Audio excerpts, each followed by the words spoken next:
Class 12th matrix का question है। इसमें दिया हुआ है कि if A is a square matrix such that A square is equal to A, then I plus A whole cube minus 7A is equal to, आपको चार option दिए हुए हैं। ऑप्शन A है A, ऑप्शन B है I minus A, option C है I और option D है 3A।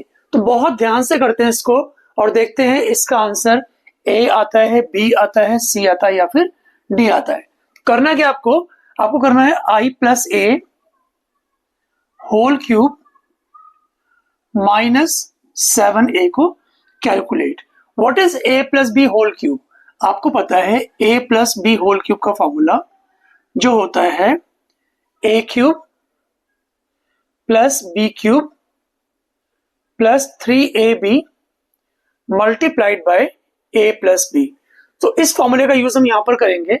पहले लिखो I क्यूब, फिर लिखो B है ना, मतलब A क्यूब, फिर 3IA multiplied by I plus A और उसके बाद माइनस क्या करना है 7A। ध्यान से देखो I क्यूब। अब I क्यूब क्या होता है? I स्क्वायर निकालते हैं फिर मालूम पड़ेगा I क्यूब क्या होता है। मान लो यहां पर लिखा हुआ है कि A is a square matrix, तो I भी स्क्वायर मैट्रिक्स होगा। यहां पर मैं 2x2 का एग्जांपल लेता हूं। मान लो हमारा I है 1 0 0 1। अगर मैं I स्क्वायर करूं तो आपको फिर से 1 0 0 1 से मल्टीप्लाई करना पड़ेगा। तो ध्यान से देखो, फर्स्ट रो को फर्स्ट कॉलम से मल्टीप्लाई करेंगे, 1 इंटू 1 प्लस 0 इंटू 0 1 आ गया। ऐसे ही फर्स्ट रो को सेकंड कॉलम से मल्टीप्लाई करेंगे तो आपके पास आएगा 0, यहां पर आएगा 0 और यहां पर आएगा 1। मतलब अगर I स्क्वायर निकालें वो भी आपका I के इक्वल आएगा।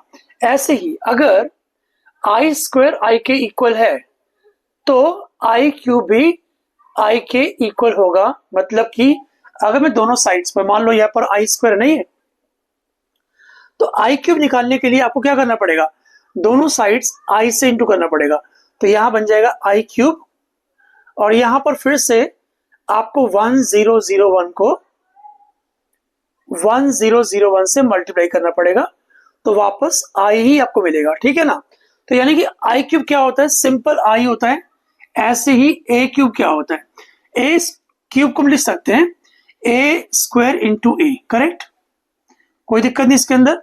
A क्यूब है, इसको लिखा है A square into A plus अगर मैं I को A से मल्टीप्लाई करूं तो हमारे पास A आएगा। This is a property. कभी भी आइडेंटिटी मैट्रिक्स को किसी मैट्रिक्स से मल्टीप्लाई करें तो मैट्रिक्स आता है, यानी कि यहां पर आ जाएगा 3 times A multiplied by I plus A और यहां पर आपके पास 7A ऑलरेडी है। आगे देखो I प्लस A स्क्वायर आपको दिया हुआ है, A स्क्वायर इज A, तो यहां पर लिखो A इंटू A प्लस यहां पर देखो 3A को मैं I से इंटू करूंगा तो आएगा 3AI plus 3A square minus 7A। अगला स्टेप देखो, यह आ गया I plus A square. A square A के इक्वल है तो यहां पर A लिखेंगे प्लस AI होता है A, तो 3A लिखो प्लस A स्क्वायर भी A है तो 3A हो गया माइनस 7A। बहुत ध्यान से देखो, A प्लस 3A हो गया 4A, 4A प्लस 3 हो गया 7A, 7A माइनस 7A 0 हो गया। मतलब सारे टर्म्स कट गए, आपके पास क्या बचा, सिर्फ बचा I। मतलब इस क्वेश्चन का जो राइट आंसर है वो है ऑप्शन नंबर C।